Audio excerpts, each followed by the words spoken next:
सभी हिंदी साहित्य प्रेमियों का हिंदी साहित्य की क्लास में आपका हार्दिक स्वागत, अभिनंदन।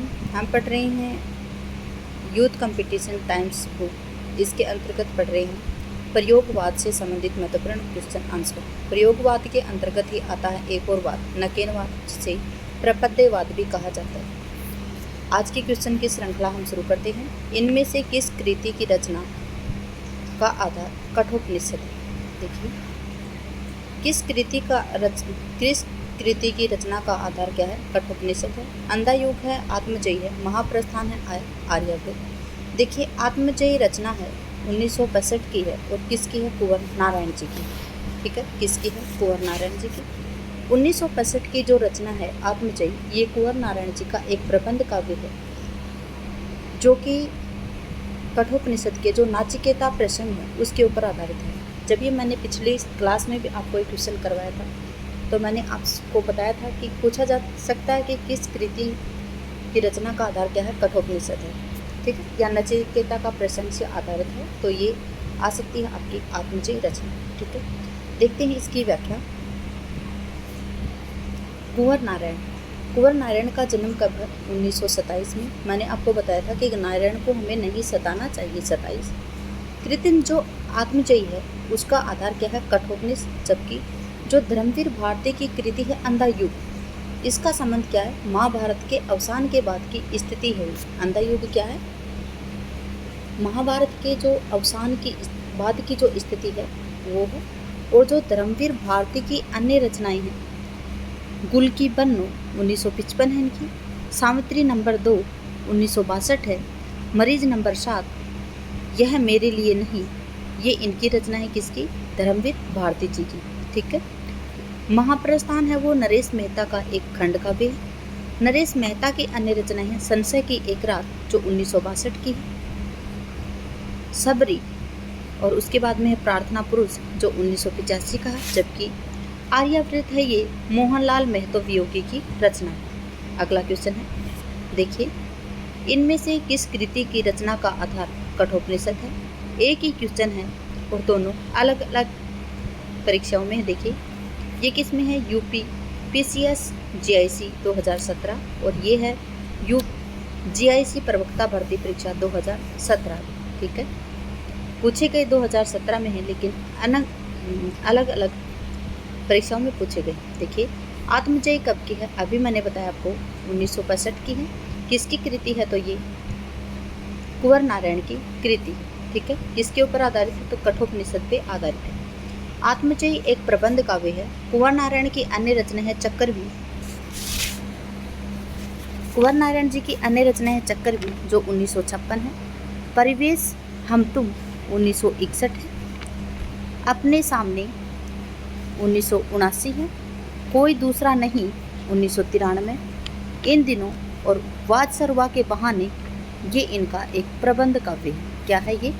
वाद सरवा के बहाने, ये इनका एक प्रबंध काव्य है। आगे है, कलगी बाजरे की में सृष्टि के ऐश्वर्य और औदार्य के विस्तार का प्रतीक बाजरे की कलगी के अलावा और किसे माना है? बिजली घास को जूही का फूल, नभ की अकेली तारिका, तट की कली चंपे की, निहार न्याही कोई। तो देखिए, कलगी बाजरे की में सृष्टि के ऐश्वर्य और औदार्य के विस्तार का प्रतीक बाजरे की कलगी के अलावा किसको माना है? तो बिछली घास को माना है। किसको माना है? बिछली घास को माना है। देखिए, पढ़ते हैं व्याख्या। कलगी बाजरे की में सृष्टि के ऐश्वर्य और औदार्य के विस्तार का प्रतीक बाजरे की कलगी के अलावा बिछली घास को माना गया है। कलगी बाजरे की कविता में रचनाकार सच्चिदानंद हीरानंद वात्स्यन अज्ञे हैं। अज्ञे ने तार सप्तक का संपादन व प्रकाशन किया। कब किया? ये भी याद रखेंगे, 1943 में किया था। अज्ञे के प्रयोगवाद तथा नई कविता को अज्ञे को प्रयोगवाद व नई कविता का शलाका पुरुष कहा जाता है। इसी आधार पे आप याद रखेंगे कि प्रयोगवाद का या नई कविता का शलाका पुरुष कौन है? अज्ञे। प्रगतिवाद के अगर पूछें तो आपसे है नागार्जुन, और छायावाद के पूछें आपसे तो है निराला जी। भगनदीप दूत इनका सबसे पहला काव्य संग्रह है। ये है 1933 का। चिंता है इनकी 1942। इत्तेलम है इनकी 1946। हरी घास पर क्षण भर इनकी 1948 की रचना है। आंगन के पार द्वार इनकी 1961 की रचना है। ऐसा दे वीणा, सांप, नदी के द्वीप और यह द्वीप अकेला।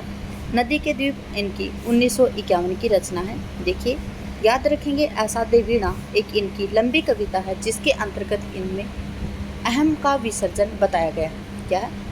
अहम के विसर्जन के ऊपर आधारित है ये। प्रपद्यवाद किसका पर्यायवाद है? प्रपद्यवाद है वो किसका पर्याय है? नई कविता का है नकेनवाद, अकविता प्रयोगवाद। तो नकेनवाद का है। किसका है? नकेनवाद का। पढ़ते हैं नकेनवाद की व्याख्या। देखिए, देखिए, प्रपद्यवाद 1956 ईस्वी को नकेनवाद भी कहा जाता है। देखिए, जो प्रपद्यवाद था 1956 का, उसे क्या कहा जाता है? नकेनवाद। अगर नकेनवाद का भी काल पूछे तो क्या आएगा? 1956। प्रपद्यवाद का प्रवर्तन नलिन विलोचन शर्मा ने किया था। ठीक है, किसने किया था प्रवर्तन? तो नलिन विलोचन शर्मा ने किया था। बिहार के 3 कवि नलिन विलोचन शर्मा, केसरी कुमार और नरेश के नाम से प्रथम अक्षरों के आधार पर इनका नकेन बनता है। अकविता 1965 के प्रवर्तक कौन हैं? श्याम परमार। और प्रयोगवाद 1943 के प्रवर्तक हैं सच्चिदानंद हीरानंद वात्स्यन अज्ञे। जबकि नई कविता के प्रवर्तक कौन हैं? नई कविता जो कि 1954 का है, उसका नाम भी अज्ञे ने अपनी एक रेडियो वार्ता में सर्वप्रथम प्रयोग किया था। नई कविता 1954 में का आरंभ किसने किया था? तो जगदीश गुप्त के द्वारा किया गया था, नई कविता पत्रिका के प्रकाशन के नाम से। ठीक है। निम्नलिखित में से कौन सा प्रपद्यवादी कवि नहीं है? तो नलिन विलोचन शर्मा, तो नकेन। तो देखिए, न बल्कि गिरिजा कुमार माथुर इनमें नहीं आएंगे। गिरिजा कुमार माथुर तार सप्तक से संबंधित कवि हैं। गिरिजा कुमार माथुर जिनका जन्म 1919 को, तार सप्तक के कवि हैं तथा प्रयोगवादी काव्यधारा के अंतर्गत आते हैं, न कि प्रपद्यवादी कवि हैं। जबकि प्रपद्यवादी का प्रवर्तन किसने किया था? तो सन 1956 में नलिन विलोचन शर्मा ने प्रपद्यवाद नाम से किया था। ठीक है। नकेन के प्रपद्य संकलन से किया था। ठीक है। नकेन के क्या है? प्रपद्यवाद नाम से संकलित किया था। प्रपद्यवाद को नकेनवाद भी कहा जाता है क्योंकि इसमें बिहार के 3 कवि नलिन विलोचन शर्मा, केसरी कुमार और नरेश के नाम पर प्रथम अक्षरों के आधार पर मानकर नकेन नाम बनता है। प्रपद्यवाद और प्रयोगवाद के मूल अंतर यह है कि प्रपद्यवाद प्रयोग को साध्य मानता है जबकि प्रयोगवाद प्रयोग को साधन मानता है। ये बात भी मैंने आपको पहले समझा दिया है, अब दोबारा से बता देती हूँ कि साधन और साध्य में क्या अंतर होता है। देखिए, आप किसी भी प्रकार की तैयारी कर रहे हैं, जैसे UGC net, JRF, assistant professor, किसी भी प्रकार की, तो जो आपका साध्य है, मोटो है, वो आपका जो यूजीसी नेट क्लियर करना है, असिस्टेंट प्रोफेसर बनना आपको, वो आपके साध्य हैं। लेकिन उस साध्य तक पहुंचने के लिए आप विभिन्न प्रकार के जो क्रियाक्रम कर रहे हैं, जो आप मेरी इस क्लास को देख रहे हैं, अन्य प्रकार की आप पुस्तकें पढ़ रहे हैं, सिलेबस को पढ़ रहे हैं, वो हमारे यहाँ साधन, और हमारा जो मेन मोटो होता है वो हमारा होता है साध्य। ठीक है। तो क्या बताया गया यहाँ पे? जो प्रपद्यवाद है वो क्या मानते हैं? साध्य को। जबकि प्रयोगवाद किसको मानते हैं? प्रयोगवादी किसको मानते हैं? साधन को महत्वता देते हैं। इनमें से कौन सा कवि नकेनवाद से जुड़ा है? केसरी कुमार, केदारनाथ सिंह, केदारनाथ अग्रवाल और नरेश मेहता। देखिए, इसमें केसरी कुमार जुड़े हुए हैं, वो भी दूसरे नंबर के हैं। प्रथम नंबर पे है नलिन विलोचन शर्मा, ठीक है, दूसरे पे है केसरी कुमार और तीसरे पे है नरेश। ठीक है। आगे मेहता वगैरह कुछ नहीं आएगा, अकेले नरेश आएंगे। और ये तो तीनों ही बिहार के कवि थे। ठीक है। केदारनाथ सिंह का जन्म 1934 को हुआ था और कीर्ति चौधरी का जन्म भी 1934 है। केदारनाथ अग्रवाल का जन्म 1911 है, याद रखेंगे। और नरेश मेहता का जन्म 1922 है। ठीक है। केसरी कुमार का जन्म मुझे नहीं मिला। ठीक है। खूब कोशिश की थी मैंने गूगल पे सर्च करने की, लेकिन मुझे नहीं मिला। प्रपद्यवाद को नकेनवाद भी कहा जाता है क्योंकि इसमें बिहार के 3 कवि नलिन विलोचन शर्मा, केसरी कुमार, नरेश, मैंने आपको उसी प्रकार से भी याद करवाया था क्योंकि परीक्षा में पूछे जाते हैं कि नकेनवाद के जो नाम हैं, तो न के ऊपर अलग नाम दे दिया, क के ऊपर भी दे दिया, तो चारों ऑप्शन में न, क और न इस नाम से नंबर दे दिए गए। लेकिन आप याद रखेंगे 3, 2, 1 नाम से, क्योंकि नलिन विलोचन शर्मा 3 अक्षर हैं, इसमें 3 अक्षर नहीं 3 शब्द हैं, केसरी कुमार में 2 शब्द हैं और नरेश अकेला 1 शब्द है। ठीक है, तो 3, 2, 1 से याद रखेंगे कि आप नलिन विलोचन शर्मा, केसरी कुमार और नरेश, मतलब बड़े से छोटा, नलिन विलोचन शर्मा बड़ा नाम है, फिर केसरी कुमार उससे छोटा नाम है और नरेश उससे छोटा नाम है, याद रखेंगे। इनके जो प्रथम अक्षर हैं उनके आधार को मानकर न के नाम पड़ता है। प्रपद्यवाद का प्रवर्तन किसने किया था? नलिन विलोचन शर्मा ने। कब किया था? तो सन 1956 में किया था। प्रकाशित नकेन के प्रपद्य संकलन से किया था। ठीक है, किसके संकलन से किया था? नकेन के प्रपद्य। निम्नलिखित कवियों को उनके काव्य संग्रह के साथ सुमेलित आपको करना है। ठीक है, निम्नलिखित जो काव्य संग्रह हैं उनको उनके काव्य संग्रह, निम्नलिखित कवि हैं उनको उनके काव्य संग्रह के साथ आपको सुमेलित करना है। नरेंद्र शर्मा का है, उनका है प्रवासी के गीत। देखिए, नागार्जुन का है युगधारा, हम पढ़ चुके हैं इनको। और केदारनाथ अग्रवाल जी का है फूल नहीं रंग बोलते हैं।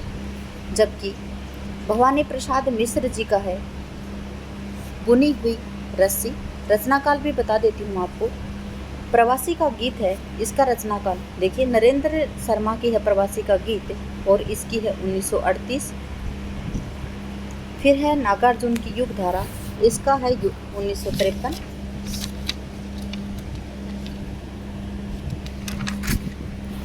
इसके बाद में है केदारनाथ अग्रवाल जी। देखिए, युगधारा की है 53।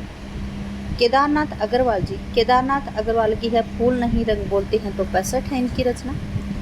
और भवानी प्रसाद मिश्र की है बुनी हुई रस्सी, जो कि 71 की है। और अगला है कुंवर नारायण। कुंवर नारायण की हमने सबसे महत्वपूर्ण कृति पढ़ी है। देखिए, अभी अगर आपको पता है तो कठोपनिषद पे आधारित थी वो कृति आत्मजयी और इसकी रचना है 1965। ठीक है, तो इस प्रकार से आप याद रखेंगे 5, 4, 1 और 2 कहाँ पे आ रहे हैं? 5, 4, 1 और 2।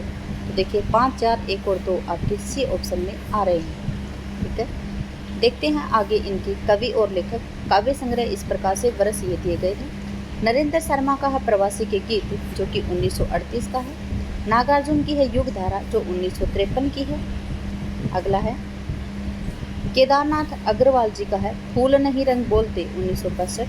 भवानी प्रसाद मिश्र का बुनी हुई रस्सी, 1971। कुंवर नारायण का आत्मजयी, 1965। अगला है, देखिए, निम्नलिखित कविताओं को उनके रचयिताओं के साथ सुमेलित कीजिए। नीचे दिए गए कूट का प्रयोग करते हुए सही उत्तर को चुनिए। निम्नलिखित कविताओं को उनके रचयिताओं के साथ सुमेलित कीजिए। नीचे दिए गए कूट और प्रयोग उनके द्वारा सही उत्तर चुनना है आपको। नदी की बांक छाया क्या है? नदी की बांक छाया ये किसका है? तो ये आज्ञे जी का है। फिर उसके बाद में दिया गया आज नदी बिल्कुल उदास थी, तो ये किसका है? केदारनाथ अग्रवाल जी का है। उसके बाद में है ठंडा लोहा, तो ये धर्मवीर भारती जी का है। और कुआनो नदी ये है सर्वेश्वर दयाल सक्सेना की। देखिए, इसी के साथ में मैं आपको इनके जन्म काल भी बता देती हूँ जो मेरे को याद है। सर्वेश्वर दयाल सक्सेना का जन्म है 1927, आज्ञे जी का है 1911, केदारनाथ अग्रवाल का 11, धर्मवीर भारती का है 26 और नरेंद्र शर्मा का है 1913। ठीक है, याद रखेंगे आप। और नदी की बांक छाया है ये 1981 की रचना है। आज नदी बिल्कुल उदास है, इसका रचनाकाल मुझे नहीं मिला है। जबकि ठंडा लोहा 1952 की रचना है और कुआनो नदी 1973 की रचना है। मिला लेते हैं, अब इसमें मिलान करते हैं कि इसमें आएगा 2, 3, 4 और 1। ठीक है, याद रखेंगे 2, 3, 4, 1 कहाँ पे है? देखिए 2, 3, 4, 1 ये बी ऑप्शन के अंतर्गत है। चलते हैं अगली। देखिए, यहाँ पे दिया गया है इसकी व्याख्या। आगे है नदी की बांक छाया, तो नदी की बांक छाया अभी हमने पढ़ा था 81 की रचना है, 1981। केदारनाथ अग्रवाल की है आज नदी बिल्कुल उदास थी, इसका रचनाकाल मुझे नहीं मिला है। धर्मवीर भारती का ठंडा लोहा जो 1952 का है और सर्वेश्वर दयाल सक्सेना का है कुआनो नदी जो कि 1973 का है। ठीक है, अगला है जिस तरह हम बोलते हैं उस तरह तू लिख और उसके बाद भी हमसे बड़ा तू दिख। उपयुक्त पंक्तियों के रचनाकार कौन? क्या है? जिस तरह हम बोलते हैं उस तरह तू लिख, और उसके बाद भी हमसे बड़ा तू दिख। उपयुक्त पंक्तियाँ किस रचनाकार की हैं? देखिए, किस रचनाकार की हैं ये पंक्तियाँ? तो ये भवानी प्रसाद मिश्र जी की हैं। किसकी हैं? भवानी प्रसाद मिश्र जी की हैं ये। उपयुक्त पंक्तियों के रचनाकार भवानी प्रसाद मिश्र हैं। याद रखेंगे। देखिए, धूमिल का जन्म है यहाँ पे 1936, ठीक है। कब है? 1936 है। गिरिजा कुमार माथुर का है 1919, केदारनाथ सिंह का है 34 और भवानी प्रसाद मिश्र का है 1913। उपयुक्त पंक्तियों के रचनाकार हैं भवानी प्रसाद मिश्र। भवानी प्रसाद मिश्र को सहजता का कवि भी कहा जाता है। भवानी प्रसाद मिश्र को क्या कहा जाता है? सहजता का कवि भी कहा जाता है। इसके द्वारा रचित काव्य संग्रह हैं गीत फरोश, इनका 1953 का है। चकित है दुख 1968 का है। गांधी पंचसती 1969 का है। बुनी हुई रस्सी 1971 है। खुशबू के शिलालेख 1973 है। परिवर्तन जिए और त्रिकाल संध्या इत्यादि इनकी कृतियां हैं। अगला है, प्रयोगवादी हिंदी में बैठे ठाले का धंधा बनकर आया था। प्रयोक्ताओं के पास न तो काव्य संबंधी कोई कौशल था और न किसी प्रकार की कथनीय वस्तु थी।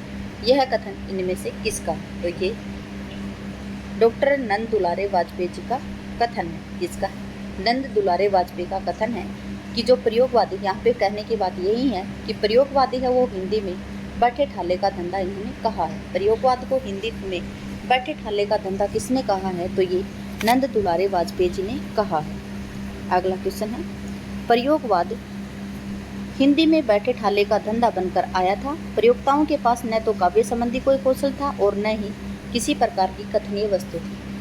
यह नंद दुलारे वाजपेयी जी का कथन है, ठीक है। अगला है, देखिए, डॉक्टर नगेंद्र ने क्या कहा है? नगेंद्र ने कहा है त्रय, नगेंद्र में आ रहा त्रय और इसमें आ रहा त्रय। तो प्रयोगवाद को शैलीगत विद्रोह किसने कहा? तो नगेंद्र ने कहा। डॉक्टर रामविलास शर्मा ने लिखा है, प्रयोगवादी कविता में युग से उत्पन्न अनास्था, शंका, घुटन, कुंठा, भग्नाशा में से एक पथ के अन्वेषण की व्याकुल भावना दिखाई पड़ती है।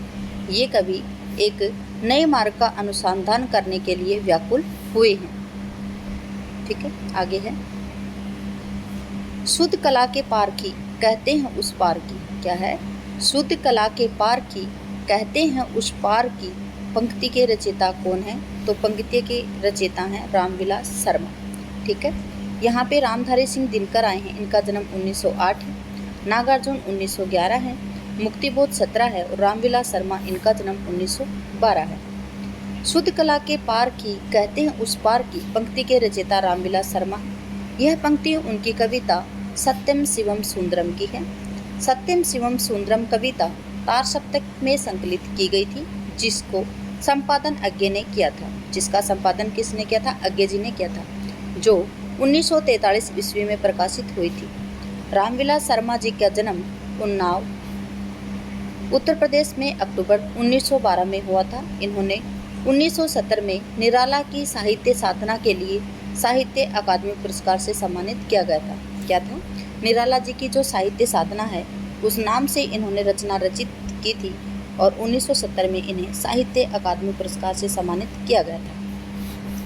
4 दिन 1936 के उपन्यास हैं। पाप के पुजारी 1936 के नाटक हैं इनकी प्रमुख रचनाएं हैं। अगला, निम्नलिखित में से रचना और रचनाकारों के असंगत युग्म को आपको छांटना है, ठीक है। तो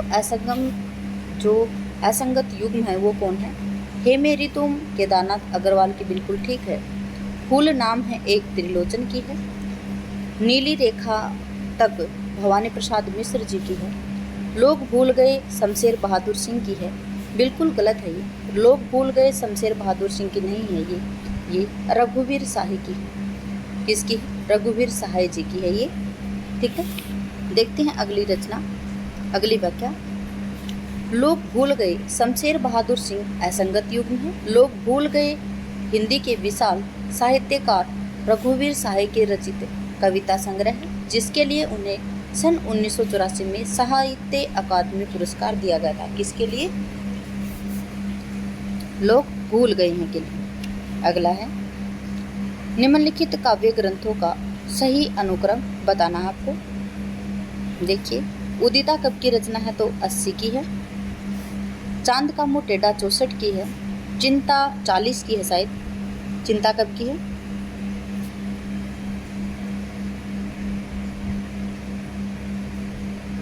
चिंता अज्ञे जी की रचना है।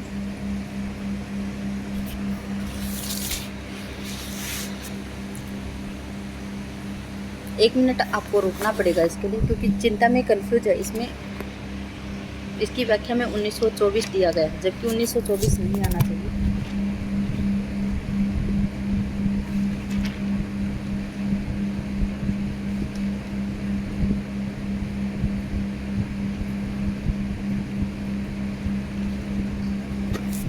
ठीक है, 1924 नहीं आएगा, इसका 1942 आएगा। ठीक है, और संसद से सड़क तक है 1972 धूमिल जी का। ये याद है, लेकिन ये चिंता कुछ याद था लेकिन कंफ्यूज है इसमें, क्योंकि आपकी व्याख्या दी गई है इसमें यूथ कंपटीशन टाइम में, इसमें 1924 दिया गया है। ठीक है,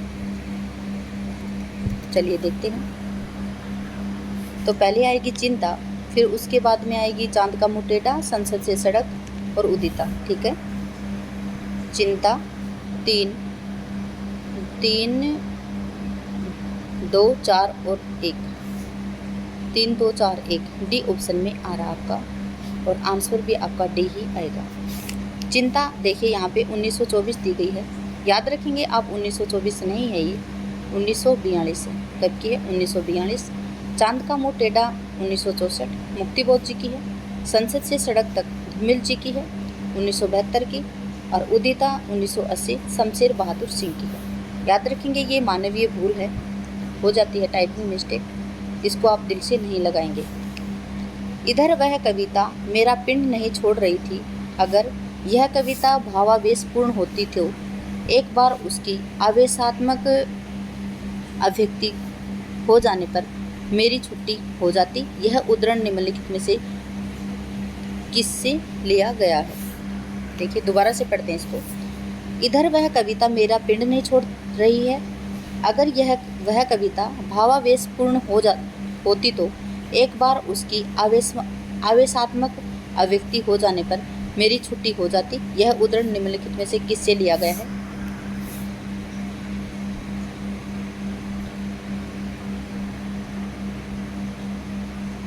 किससे लिया गया है?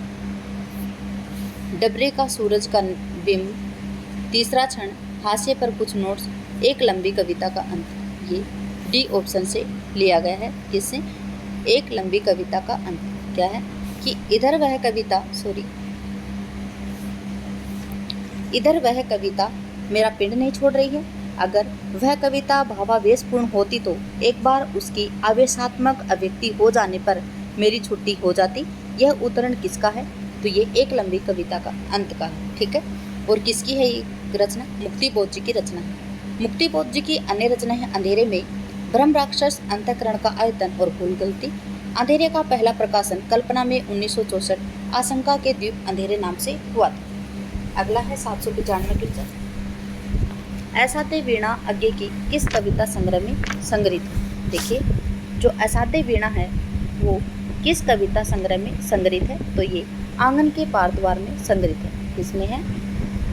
आंगन के पार द्वार में ये संग्रहित है। डी ऑप्शन आपका ठीक है। देखिए, असाध्य वीणा अज्ञे की आंगन के पार द्वार 1961 कविता संग्रह में संग्रहित है। ठीक है, असाध्य वीणा अहम के विसर्जन के ऊपर महत्वपूर्ण कविता। अज्ञे के अन्य काव्य हैं बावरा अहेरी, उनका 1954 है, इंद्रधनुष रोंदे हुए 1957, आरी ओ करुणा में 1959, भगनदूत इनका 1933 और चिंता इनका 1942। ठीक है, अगला क्वेश्चन। गीत फरोश कविता में भवानी प्रसाद मिश्र कहना चाहते हैं, क्या कहना चाहते हैं भवानी प्रसाद मिश्र? देखिए, व्यवसायिकता के कारण, व्यावसायिकता के कारण आज का कवि अपने गीत बेचने के लिए मजबूर है। बिल्कुल ठीक है, व्यवसाय के कारण आज का कवि है वो अपना गीत बेचने के लिए तैयार है। आज का कवि ग्राहक की मर्जी के अनुसार गीत लिखने के लिए अभिशप्त है। ये भी बिल्कुल ठीक है। कवि केवल खुशी के लिए गीत लिखता है, ये गलत है। कवि बेचने के लिए और अपनी आजीविका को चलाने के लिए भी गीत लिखता है। कवि शौक से गीत लिखता और बेचता है, बिल्कुल गलत है ये। शौक से गीत लिखता और बेचता नहीं है वो, उसकी मजबूरी है, उसको अपना जीवन चलाना है, अपनी आजीविका के लिए वो गीत लिखता और बेचता है। तो इसमें ए और दो बिल्कुल ठीक हैं, एक और दो। तो आपके ऑप्शन कौन से ठीक होंगे इसमें? एक और दो किसमें है? तो बी ऑप्शन में ठीक है। देखिए, गीत प्रोस कविता में भवानी प्रसाद मिश्र का कहना है कि व्यावसायिकता के कारण आज का कवि अपने गीत बेचने के लिए मजबूर है। आज का कवि ग्राहक की मर्जी के अनुसार गीत लिखने के लिए अभिशक्त है। भवानी प्रसाद मिश्र दूसरे सप्तक के कवि हैं। दूसरे सप्तक कब का है? सन 1951 का है। प्रथम कब का है? तो 1943। द्वितीय है 1951, तृतीय है 1959 और चतुर्थ है 1979। ठीक है। इसके प्रमुख काव्य संग्रह हैं परिवर्तन जिए 1971, चकित है दुख 1968, इदम नमम 1977, अंधेरी कविताएं 1968, त्रिकाल संध्या 1978, गांधी पंचशती 1969, बुनी हुई रस्सी 1971। ठीक है। बाग नामक जो प्रसिद्ध कविता है वो किसने लिखी है? तो देखिए, जो बाग नामक कविता है वो किसने लिखी है? केदारनाथ सिंह ने लिखी है। बाग नामक कविता है वो कब की है? सन 1966 की है। और किसकी है? केदारनाथ सिंह की है। ठीक है। ये एक मिथकीय लंबी कविता है। कौन सी? जो बाग है ना, वो क्या है? एक मिथकीय लंबी कविता है। यहाँ पे आए हैं आपके 4 कवि, आपको रिपीट करवा देती हूँ मैं। नागार्जुन है 1911, प्रेमचंद हैं 1980, केदारनाथ सिंह हैं 1934, केदारनाथ अग्रवाल जी हैं 1911 और केदारनाथ सिंह हैं 1934, भगवती चरण वर्मा है 1903। ठीक है। केदारनाथ सिंह तीसरा सप्तक 1969 में संकलित कवि हैं। बाग नामक इनका प्रसिद्ध कविता इन्हीं की है। इनके कुछ महत्वपूर्ण काव्य संग्रह इस प्रकार से हैं। अभी बिल्कुल अभी 1960 है, जमीन पक रही है 1980 है, यहाँ से देखो 1983 है और अकाल में सारस 1988 है। ठीक है। नागार्जुन प्रमुख प्रगतिशील कवि हैं। इनका मूल नाम वेदनाथ मिश्र था। नागार्जुन को प्रगतिवाद का श्लाघा पुरुष कहा जाता है। यात्री उपनाम से ये संस्कृत और मैथिली में रचना करते थे। ठीक है। अगला क्वेश्चन है,